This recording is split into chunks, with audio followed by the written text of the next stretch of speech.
Selamat pagi Bapak-bapak, Ibu-ibu, peserta acara sosialisasi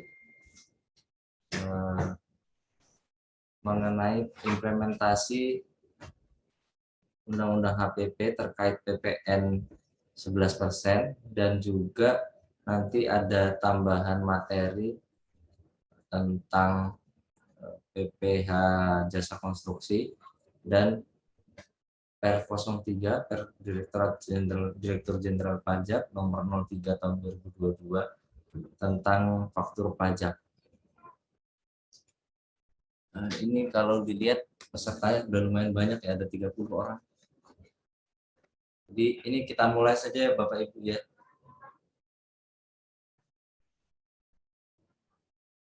Oke, materi yang pertama mengenai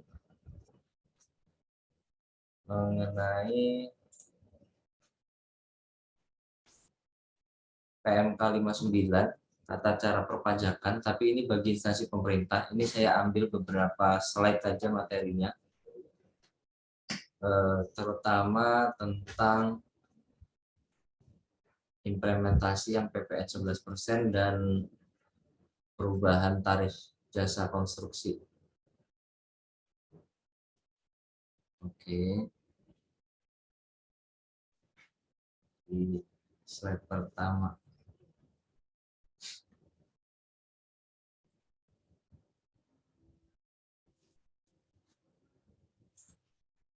Slide-nya mana? Oke. Jadi ini yang paling utama yang mau kita bicarakan hari ini, yaitu perubahan tarif Undang-Undang PPN dari sebelumnya 10% yang berlaku sampai dengan 31 Maret 2022. Kemudian sejak Undang-Undang HPP diterbitkan di Oktober 2021, kemudian mulai 1 April tarif PPN 11% berlaku. Kemudian di Undang-Undang HPP juga disebutkan bahwa nanti paling lambat 1 Januari 2025 akan ada perubahan kembali, naik lagi jadi 12%. Tapi itu belum gitu ya. Untuk sementara tarif yang berlaku adalah yang 11%. Kemudian ada juga tarif-tarif khusus untuk jenis barang atau jasa tertentu atau sektor usaha tertentu. Tarif PPN-nya dikenakan final, jadi bukan 10%. Ada yang 1%, ada yang 2%, ada yang 3%, nanti diatur dengan PMK lebih lanjut. Kemudian ini di PP Peraturan Pemerintah nomor 9 tahun 2022 ada perubahan tarif PPh usaha jasa konstruksi yang berlaku mulai 21 Februari 2022. Di sini yang pertama, untuk jenis pekerjaan konstruksi yang dilakukan oleh penyedia jasa yang memiliki sertifikat badan usaha kualifikasi kecil atau sertifikat kompetensi kerja usaha orang perseorangan, tarif lamanya 2% untuk yang kualifikasi kecil, kemudian di tarif yang baru 1,75% atau turun 0,25%. Kemudian untuk yang pekerjaan konstruksi yang dilakukan oleh penyedia jasa yang tidak memiliki sertifikat badan usaha atau sertifikat kompetensi kerja untuk usaha perseorangan, yang sebelumnya dia tarifnya 4%, di tarif yang baru masih tetap sama 4%. Kemudian yang ketiga, untuk pekerjaan konstruksi yang dilakukan oleh penyedia jasa, selain penyedia jasa sebagaimana dimaksud huruf A dan huruf B, artinya yang pekerja konstruksi yang bersertifikat menengah dan besar, tarif lamanya 3%, tarif barunya 2,65%, atau ada penurunan 0,35%. Kemudian ada pekerjaan konstruksi terintegrasi yang dilakukan oleh penyedia jasa yang memiliki sertifikat badan usaha. Kalau sebelumnya tidak dikenakan PPh usaha jasa konstruksi, saat ini dikenakan PPh sebesar 2,65%. Kemudian untuk pekerjaan konstruksi terintegrasi yang dilakukan oleh penyedia jasa yang tidak memiliki sertifikat badan usaha, itu dari sebelumnya tidak dikenakan, sekarang dikenakan tarif 4%. Kalau yang tadi 1, 2, 3, 4, 5 itu pekerjaan konstruksi, untuk 6 dan 7 ini yang untuk jasa konsultansi konstruksi. Untuk penyedia jasa yang memiliki sertifikat badan usaha atau sertifikat kompetensi kerja untuk usaha orang perseorangan, dari sebelumnya dikenakan tarif 4%, saat ini dikenakan tarif 3,5% atau turun 0,5%. Kemudian untuk jasa konsultansi konstruksi yang dilakukan oleh penyedia jasa yang tidak memiliki badan usaha atau sertifikat kompetensi kerja untuk usaha orang perseorangan, tarif lamanya 6%, tarif barunya sama, masih 6%. Jadi yang berubah itu untuk pekerjaan konstruksi dengan kualifikasi kecil turun 0,25%, kemudian yang pekerjaan konstruksi untuk sertifikasi menengah dan besar turun 0,35%, dan pekerjaan konstruksi terintegrasi tadinya tidak kena, sekarang jadi kena PPh. Dan untuk jasa konsultasi itu turun 0,5%.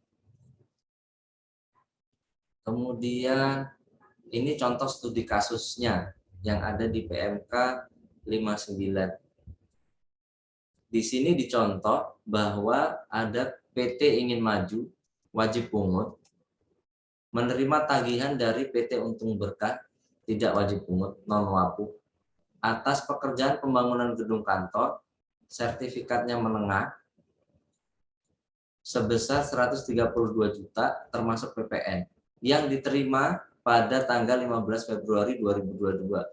Artinya fakturnya sudah terbit tanggal 15 Februari 2022. Atas tagihan tersebut sampai dengan tanggal 1 April 2022 belum dibayar. Fakturnya sudah terbit dari 15 Februari, tapi sampai dengan 1 April belum ada pembayaran atau uangnya belum diterima. Bagaimana perhitungan PPh dan PPN-nya? Jadi atas pembayaran kontrak usaha jasa konstruksi yang tagihannya sudah dibuat sebelum tanggal 21 Februari 2022 atau sebelum PP nomor 9 tahun 2022 berlaku, tapi sampai dengan tanggal 1 April 2022 belum dilakukan pembayaran, atas pembayaran tagihan tersebut berlaku ketentuan sebagai berikut. Yang pertama, nilai PPN-nya tetap karena tagihan atau fakturnya sudah diterima sebelum 1 April 2022. Kemudian PPh-nya berubah karena tagihannya sebelum tanggal 21 Februari 2022 belum dibayar. Artinya kalau untuk PPN patokan tanggalnya adalah tanggal faktur. Kemudian kalau PPh patokannya adalah tanggal pembayaran. Bagaimana kalau misalnya nih, si fakturnya itu terbitnya tanggal 2 April gitu, atau sudah diberikan faktur di 2 April tapi belum dibayar gitu. Nah, kalau yang seperti itu artinya PPN-nya sudah pasti dia ada di 11%. Walaupun misalnya kontrak itu dibuat di tahun 2021 awal gitu, misalnya 1 Januari 2021 kontrak sudah dibuat dengan nilai PPN 10%, tapi fakturnya atau penyelesaian pekerjaannya baru dilakukan di 2 April 2022 begitu, itu PPN-nya berarti jadi 11%. Bisa. Break dulu. Langsung aja. Iya, langsung.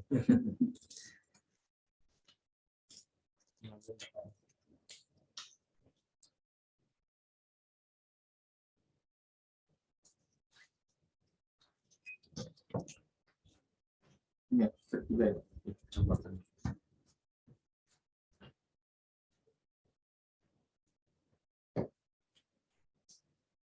Pindah.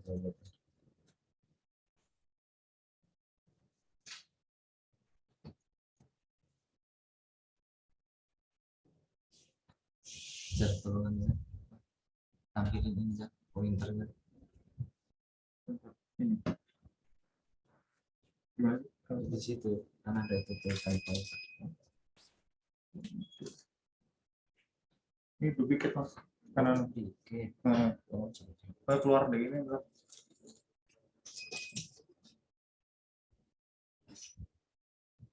So oke. Sekarang kita masuk ke materi faktur pajak sebagaimana diatur dalam Per 03 PJ 2022 Peraturan Direktur Jenderal Pajak.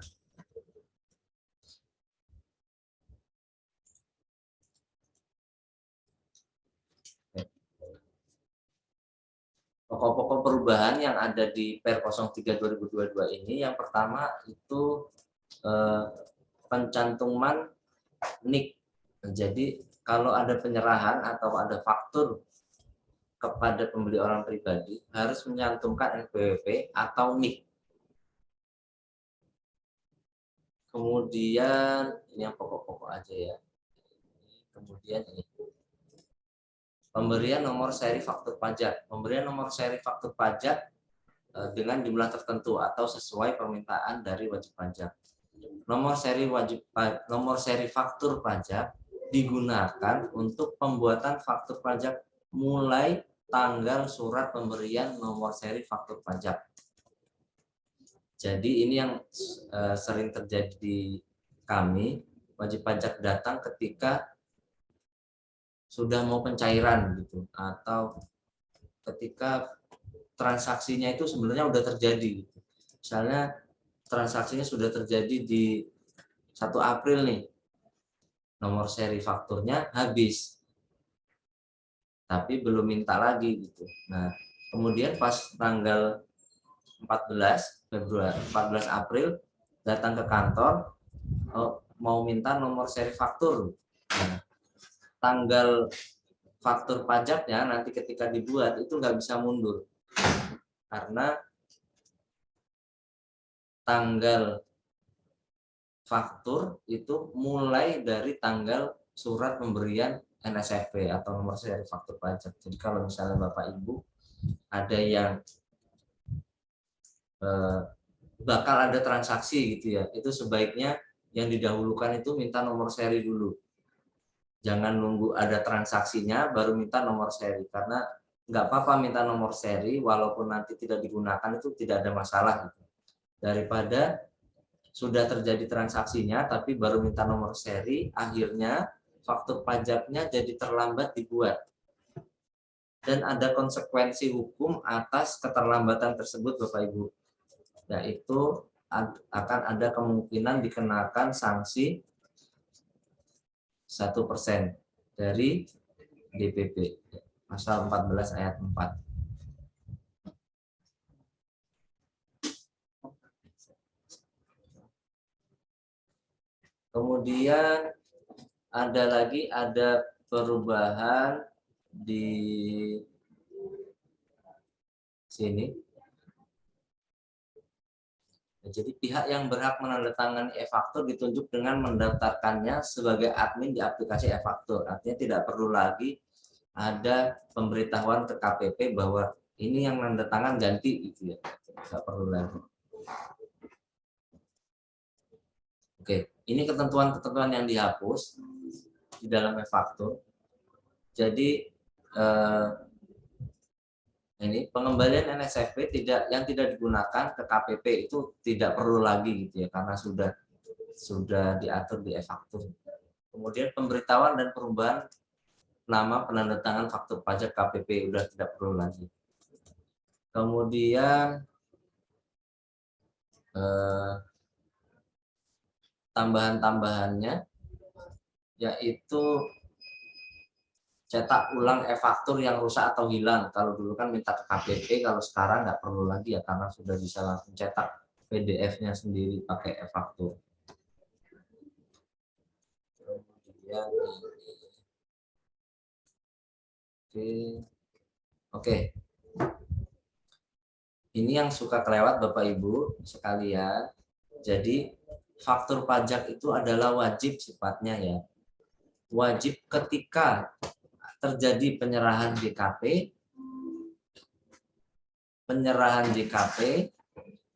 ekspor BKP berwujud, ekspor BKP tidak berwujud, dan atau ekspor JKP. BKP itu barang kena pajak, JKP itu jasa kena pajak. Jadi sifatnya adalah wajib untuk membuat faktur pajak. Gitu ya. Kalau ada penyerahan barang kena pajak atau penyerahan jasa kena pajak. Faktur pajaknya itu harus dibuat pada saat penyerahan barang kena pajak dan atau penyerahan jasa kena pajak. Jadi saat barangnya diserahkan, atau yang kedua, saat penerimaan pembayaran. Apabila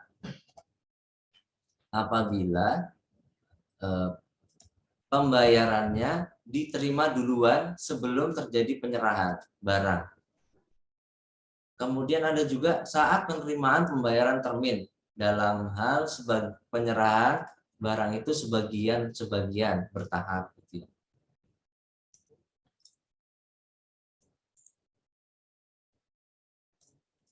Pajak gabungan ini tidak kita bahas. Oke. Jadi keterangan yang ada di dalam faktur pajak yang harus dicantumkan dalam faktur pajak itu antara lain nama, alamat, dan NPWP yang menyerahkan BKP atau JKP. Ini sudah ada otomatis di e-faktur. Identitas pembeli, nah ini belum otomatis kalau di e-faktur. Jadi ini si penjual itu, Bapak Ibu sekalian tuh harus mendefinisikan identitas pembelinya, nama, alamat, dan NPWP bagi wajib pajak badan dan instansi pemerintah, nama, alamat, dan NPWP atau NIK bagi pembelinya itu orang pribadi, atau nama, alamat, nomor paspor kalau yang belinya itu subjek pajak luar negeri orang pribadi. Jadi kemudian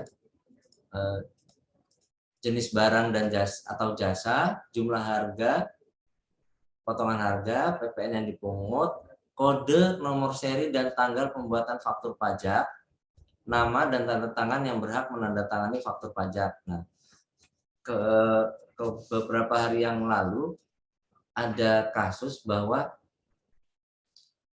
rekanan-rekanan pemerintah, rekanan Pemda itu ketika pencairan atau ketika penyerahan DP, kemudian PHO, kemudian retensi, itu tidak membuat faktur pajak, itu yang membuat faktur pajak tapi bendaharanya gitu.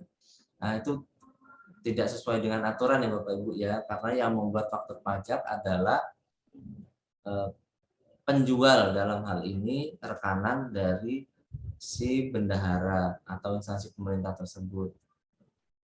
Karena untuk kode, nomor seri, tanggal pembuatan faktur itu kan yang pegang angkanya, datanya itu dari penjual. Kemudian nama dan tanda tangan, kalau saat ini tanda tangan bisa digantikan dengan QR code ketika faktur pajaknya sudah di-upload dan sudah di-approve oleh DJP. Itu ya.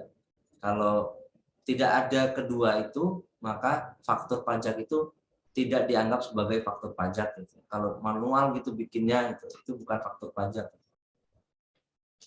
Kemudian di PP ini ditegaskan bahwa NIK itu punya kedudukan yang sama dengan NPWP. NIK punya kedudukan yang sama dengan NPWP dalam rangka pembuatan faktur pajak dan pengkreditan pajak masukan. Jadi kalau ada orang pribadi yang beli barang, dapat faktur pajak, tapi lupa ngasihkan NPWP, cukup masukkan NIK, itu juga boleh dikreditkan. Kalau tadinya nggak boleh, dianggap tidak lengkap.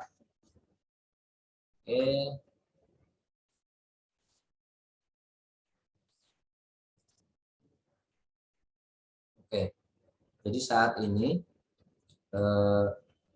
ada 3 DPP, ya, 3 DPP yang 3 jenis PPN, ya, 3 jenis PPN yang ada di PMK dan Undang-Undang HPP. Yang pertama itu DPP-nya normal. Contohnya penyerahan garmen, harga jualnya 100 juta, DPP-nya 100 juta, PPN yang dipungutnya tarifnya 11%. Kemudian ada juga DPP nilai lain. Contohnya pemakaian sendiri BKP, harga jualnya 100 juta, laba kotornya 10 juta, PPN yang dipungut 11%. Jadi akhirnya PPN-nya cuma 9.900.000. Kemudian ada juga PPN yang besaran tertentu gitu. Nah, ini ada di PMK listnya. Penyerahan kendaraan bermotor bekas itu sekarang dikenakan PPN, harga jualnya misalnya 100 juta, PPN yang dipungut dengan besaran tertentunya 1,1% dari harga jual.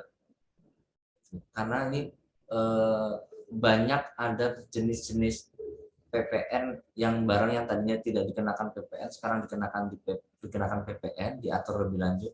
Contohnya salah satunya ini, kendaraan bermotor bekas, kemudian transaksi kripto, itu dan lain-lain.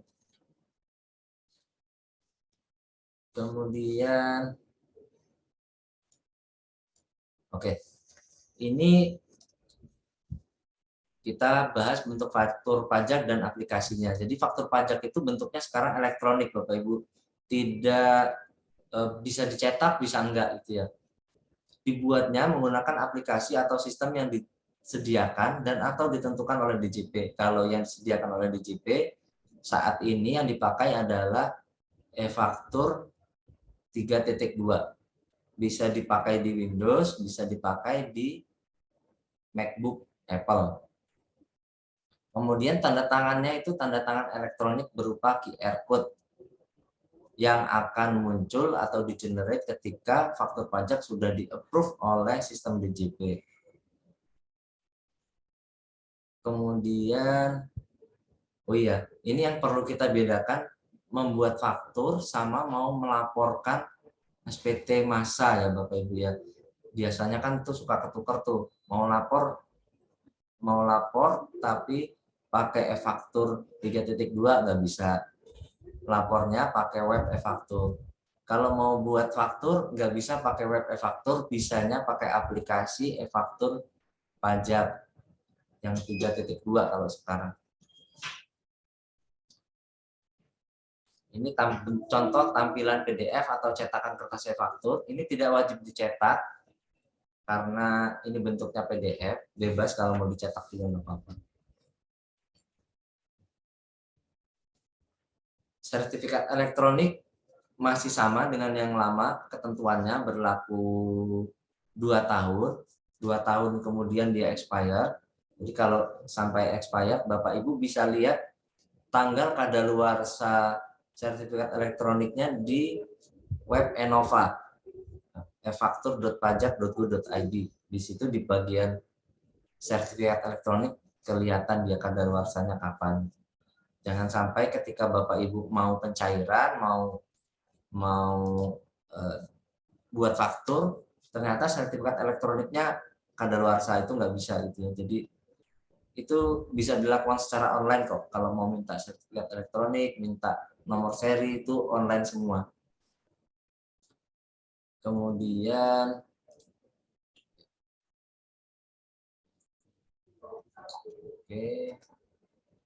oke. Nah, ini saat ini ada perubahan yang menurut saya krusial. Jadi kalau yang lama itu e-faktur itu tidak ada batas waktu uploadnya. Kalau sekarang dibatasi. E-faktur wajib diunggah atau diupload menggunakan aplikasi e-faktur untuk memperoleh persetujuan DJP. Kalau e-faktur yang tidak memperoleh persetujuan DJP itu bukan faktur pajak. Contohnya yang tadi saya ceritakan bahwa ada rekanan pemerintah, rekanan Pemda yang buat faktur pajaknya tapi Pemdanya gitu, itu nggak cocok ya, karena itu berarti bukan faktur pajak yang sah gitu ya. Kemudian uploadnya itu paling lambat tanggal 15 bulan berikutnya setelah tanggal faktur pajak itu dibuat. Jadi kalau Bapak Ibu lewat dari tanggal itu dianggap terlambat. Dianggap terlambat dan ada potensi sanksi pasal 14 ayat 4 Undang-Undang PPN. Kemudian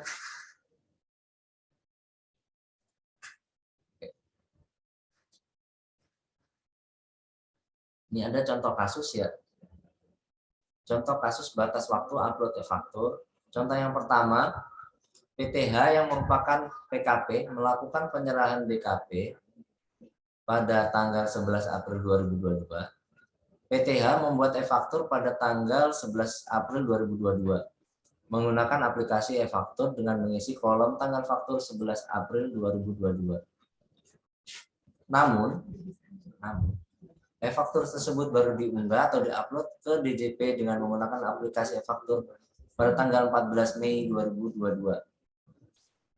Dengan demikian, e-faktur yang dibuat dan diunggah oleh PTH tersebut dapat diberikan persetujuan dari DJP karena diunggah atau diupload ke DJP dalam jangka waktu paling lama tanggal 15 bulan berikutnya.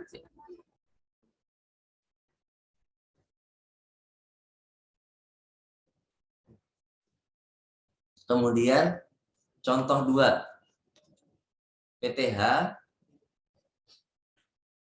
yang merupakan PKP melakukan penyerahan BKP pada tanggal 18 April 2022.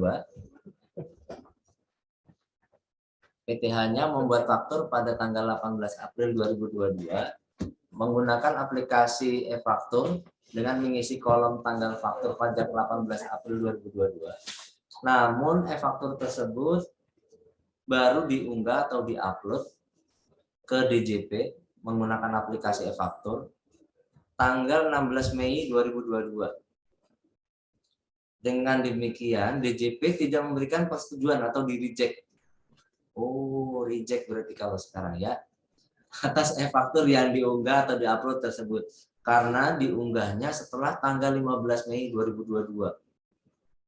Nah, jadi kalau seperti ini akhirnya e-fakturnya tidak mendapat persetujuan dari DJP atau reject dan tidak dianggap sebagai faktur pajak. Kalau seperti ini Bapak Ibu, artinya si penjual atau PKP penjual itu akhirnya dianggap tidak membuat faktur yang sudah jelas ini merupakan pelanggaran hukum. Padahal cuma gara-gara terlambat upload ya. Jadi bisa mungkin ketika Bapak Ibu sudah selesai membuat faktur, langsung diupload. Mudah-mudahan server DJP-nya kuat gitu ya. Karena kadang-kadang kan servernya kita yang suka bermasalah. Tapi ya kalau tidak, kan jangka waktunya masih agak panjang ya, tanggal 15 bulan berikutnya.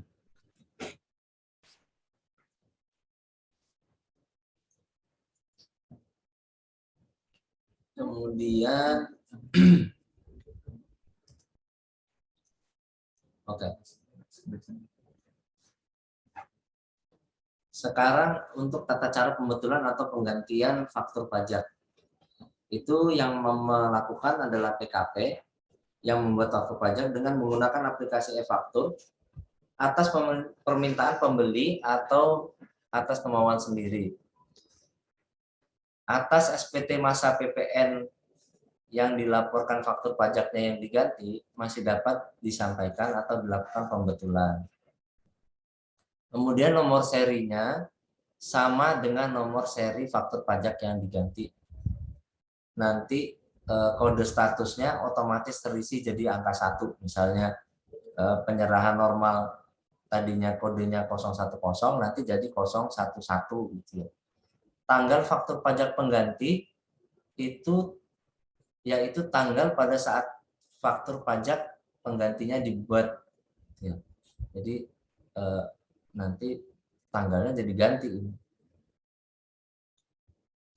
Kemudian kalau PKP penjualnya sudah melaporkan faktur pajak yang diganti dalam SPT masa PPN, maka si PKP penjual harus melakukan pembetulan SPT masa PPN yang bersangkutan untuk melaporkan faktur pajak pengganti.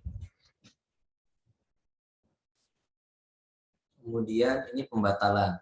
Kalau pembatalan ini adalah untuk penyerahan BKP atau JKP yang transaksinya dibatalkan, atau penyerahan BKP atau JKP yang seharusnya tidak dibuatkan e-faktur. Nah, kalau yang seperti itu artinya oh ini barang jualannya ini nggak jadi, transaksinya itu nggak jadi. Kalau yang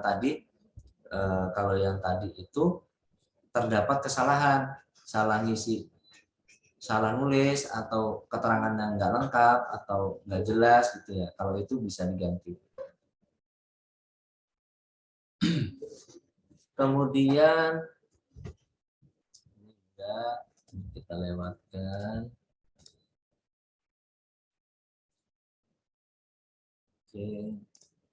Oke. Ini kriteria bahwa faktur pajak itu tidak lengkap, terlambat dibuat, atau dianggap tidak dibuat. Yang pertama, tidak lengkap. Tidak lengkap itu kalau e-fakturnya atau fakturnya tidak mencantumkan keterangan.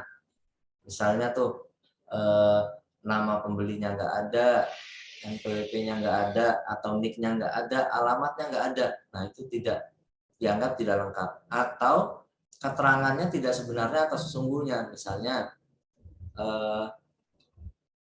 NIK nama sudah cocok, tapi alamatnya nggak cocok. Nah, itu dianggap tidak lengkap. Atau yang beli siapa gitu ya, pakai NIK-nya siapa. Nah, itu nggak cocok juga. Itu dianggap tidak lengkap. Kemudian terlambat dibuat. Tanggal yang tercantum dalam faktur pajak melewati saat seharusnya faktur pajak dibuat. Nah, kalau yang seperti ini contohnya yang tadi transaksinya dilakukan di 1 April, fakturnya baru dibuat di 14 April. Nah, kalau yang seperti itu dianggap terlambat dibuat. Kemudian dianggap tidak dibuat kalau faktur pajaknya dibuatnya setelah melewati jangka waktu 3 bulan sejak saat faktur pajak seharusnya dibuat. Misalnya contohnya transaksinya 1 April dibuatnya 1 Desember 2022 gitu. Nah, kalau yang seperti itu artinya dia sudah dianggap tidak dibuat. Untuk PKP yang membuat faktur pajak tidak lengkap, terlambat, dan atau dianggap tidak membuat faktur pajak dikenai sanksi pasal 14 ayat 4 Undang-Undang KUP. Untuk PPN yang tercantum dalam faktur pajak tidak lengkap dan atau dianggap tidak dibuat merupakan pajak masukan yang tidak dapat dikreditkan. Nah, ini minta tolong kepada Bapak Ibu sekalian, hati-hati karena faktur pajak tidak lengkap pun itu nanti lawan transaksinya Bapak Ibu tidak bisa mengkreditkan. Jadi ditanyakan benar namanya siapa, kemudian NPWP atau NIK-nya berapa, dan alamatnya adanya di mana.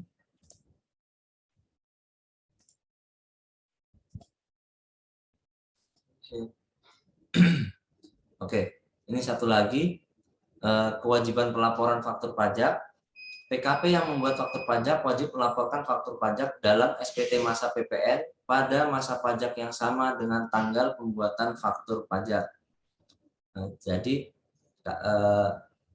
beberapa kali di kami ketika aktivasi akun maupun ketika pengajuan PKP, kalau sekarang karena kondisi pandemi itu kan pakai video call gitu ya. Saat itu seharusnya sudah dijelaskan semua Bapak Ibu tentang kewajiban, hak-haknya Bapak Ibu sebagai PKP. Artinya kalau untuk pelaporan itu wajib ada atau tidak ada transaksi, wajib dilaporkan SPT masa PPN-nya. Sanksinya apa? Sanksinya itu 500.000 per masa PPN, misalnya per bulan gitu ya Bapak Ibu. Bapak Ibu, saya 1 tahun nggak ada transaksi tapi nggak lapor SPT masa PPN, ya 1 tahun itu dikenakan sanksi 12 bulan kali 500.000, 6 juta, kan sayang gitu ya. Lapor SPT masa itu mudah, semua lewat web e-faktur, kemudian tata cara dan contoh-contoh pengisiannya itu bertebaran di YouTube gitu ya, tutorial-tutorialnya. Atau kalau Bapak Ibu mau belajar atau mau minta tolong ke kami, silakan datang ke kantor, nanti kita bantu untuk pelaporan SPT masa PPN-nya.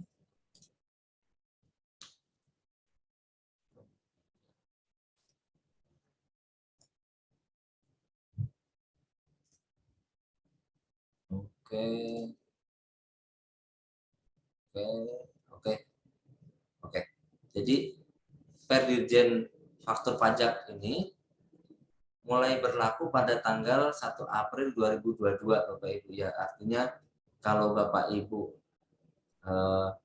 yang tanggal 15 bulan berikutnya tadi itu mulai berlaku 15 Mei 2022 gitu ya. Nah, kalau lewat dari itu, kalau dari sebelum itu masih bisa sebelum setelah tanggal 15 bulan berikutnya. Kalau mulai ke depan ini sudah nggak bisa lagi.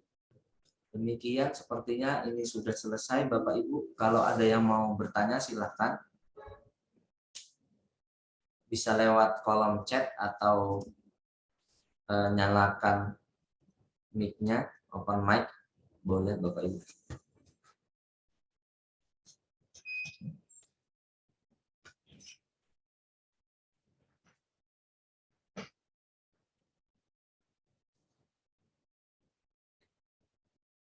Baik, ini dari Ibu Putri.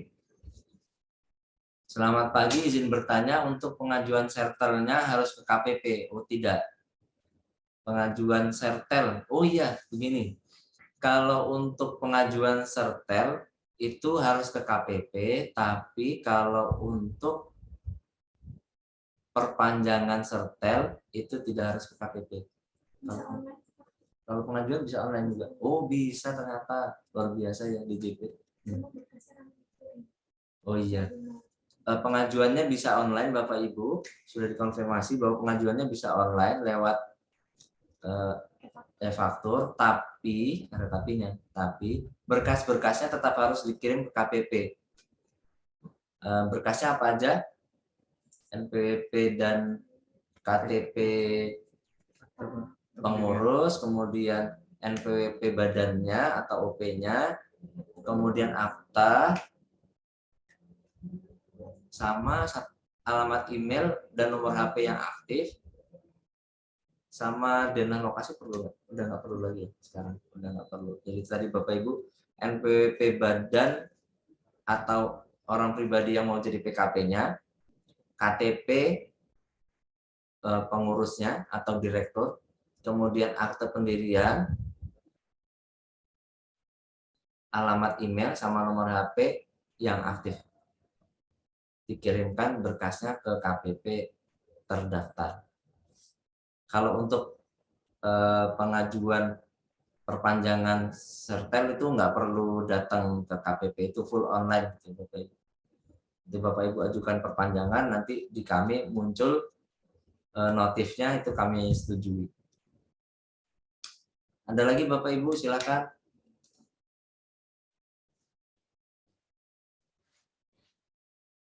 Untuk Bapak Ibu kalau yang kemarin ketemu masalah pas mau upload faktur, tapi ada notif bahwa aplikasinya harus diupdate. Nah, update terus habis itu keluar tidak ada jaringan internet gitu ya. Padahal jaringan internetnya bagus, dicoba berapa kali masih kayak gitu. Nah, itu artinya aplikasinya harus update ke yang versi 3.2 Bapak Ibu. Bisa di-download di efaktor.pajak.go.id. Itu cukup diekstrak aja filenya. Kemudian folder database, folder DB dari aplikasi yang lama dipindah ke tempat yang baru. Kemudian langsung jalankan e-tax invoice update. Setelah itu jalankan e-tax invoice ya. Oh, ada lagi pertanyaan, bagaimana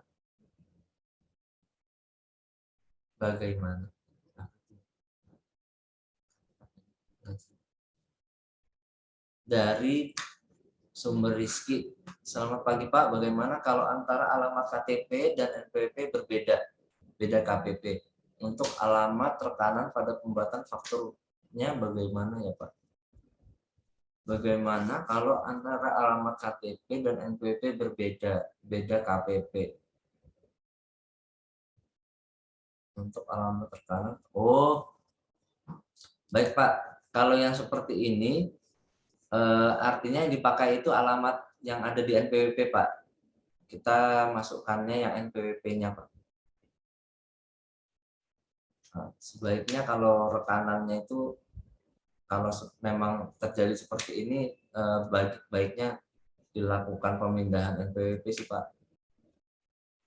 biar pas. Tapi yang dipakai itu yang NPWP Pak. Ada lagi Bapak Ibu sekalian dari CV Lancar Abadi. Selamat pagi, ingin bertanya, bulan Mei, Juni, Juli CV Lancar Abadi dikenakan pajak rutin nominal berbeda-beda. Mau bertanya, apakah pajak rutin bulan tersebut dipungut tiap bulan atau pajak yang dikenakan terjadi atas denda keterlambatan pelaporan SPT? Ini saya kurang jelas Pak pertanyaannya. Yang dimaksud pajak rutin ini apa ya Pak ya?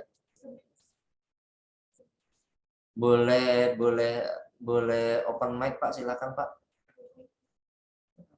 Ini speakernya ada nggak? Speakernya bunyi ya.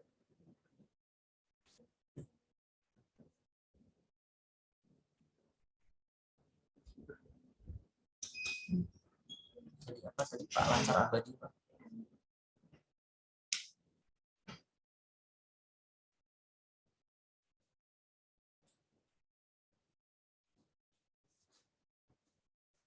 Mohon diperjelas Pak pertanyaannya Pak, karena saya kurang dapat ini Pak. Maksudnya Pak, pajak rutin ini apa ya Pak ya? Dipungut tiap bulan. Pajak yang dikenakan terjadi. Ya, halo, selamat pagi. Oh ya, selamat pagi Pak. Bagaimana Pak? Silakan Pak.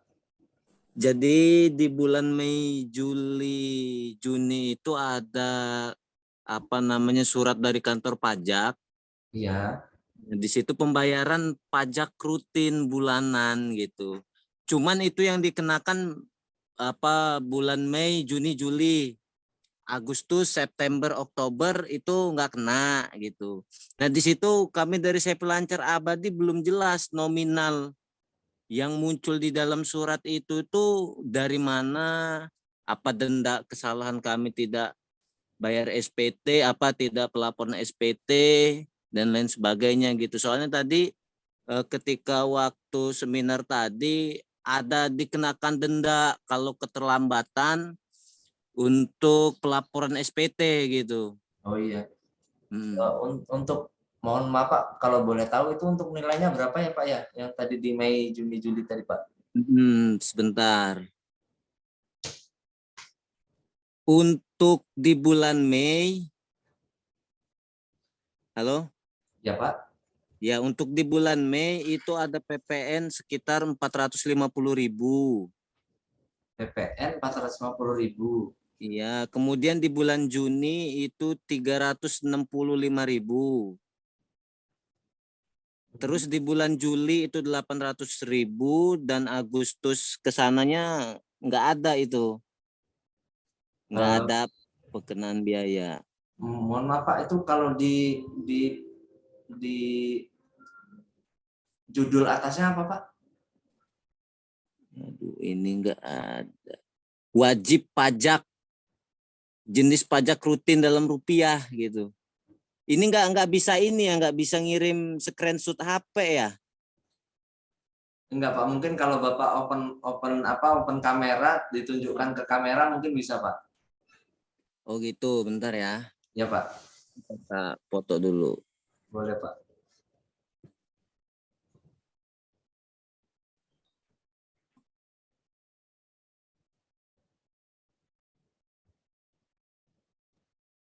Bikin bisa nggak?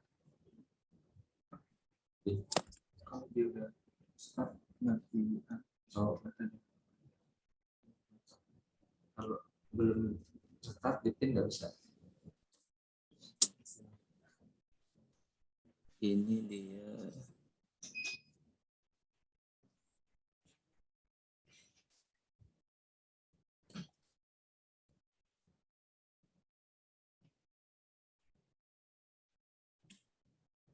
Bentar.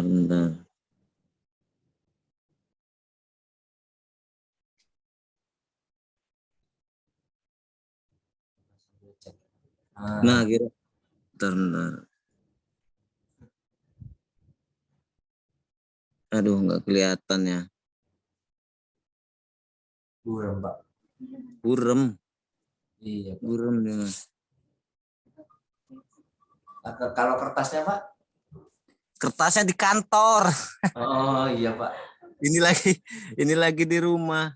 Mungkin bisa tinggal nomor HP Pak, nanti saya coba konfirmasi Pak. Oke. 0823 Sebentar Pak, 0823 8096 8096 ya Pak, 4591 4591. Dengan Pak siapa Pak? dengan Nurman Jaya, admin CP Lancar Abadi. CV Lancar Abadi. Lokasi di mana ini Pak? Lokasinya di Jalan Kapten Tendean. Kota Bumi. Iya, Kota Bumi, belakang rumah sakit. Oke, baik Pak. Nanti coba kami konfirmasi langsung ke Bapak Pak ya. Iya. Baik. 0823 8096 4591 Pak ya. Iya, Oke. Baik, terima kasih Pak. baik sama-sama. Ada lagi Bapak Ibu yang mau bertanya, boleh silahkan. Oh, tadi belum kenalan ya. Saya Eka Wahyudi, Bapak Ibu. Penyuluh dari KPP Pratama Kota Bumi. Lupa malah kenalan. Silakan Bapak Ibu. Kalau Bapak Ibu biasanya konsultasi lewat WA, itu ada nomor HP kami di 08 0821 8151 0752 0821 8151 0752. Itu konsultasi perpajakan bebas gitu Pak. Bebas, tanya-tanya aja nggak apa-apa. Kadang-kadang juga banyak yang nyasar dari KPP Madya Bandar Lampung, KPP mana-mana itu ada. Kemarin ada dari KPP di Palembang itu mana ya? Kota Agung, Kayu Agung. Bebas Bapak Ibu, tanya aja, nggak apa-apa. Kalau bisa kami jawab, kalau nggak bisa mungkin nanti kami teruskan ke pihak terkait. Ada lagi Bapak Ibu, silakan, masih ditunggu. Atau sudah kita cukupkan sekian? Gimana Pak Nazar? Gimana Bu Anis? Sudah? Ada lagi? Sudah. Baik Bapak Ibu, demikian acara kita pagi ini. Terima kasih banyak atas perhatiannya. Semoga apa yang saya sampaikan di pagi ini dan teman-teman dapat bermanfaat untuk Bapak Ibu sekalian. Kalau ada pertanyaan lebih lanjut, mau tanya-tanya, silakan ke WA konsultasi kami. WA boleh, telepon sebaiknya WA, telepon juga boleh, tapi sebaiknya WA aja, karena kadang-kadang nggak kepegang HP-nya. Nah, itu saja. Terima kasih banyak atas perhatiannya. kami dari tim penyuluh KPP Pratama Kota Bumi mengucapkan selamat pagi dan terima kasih. Assalamualaikum warahmatullahi wabarakatuh.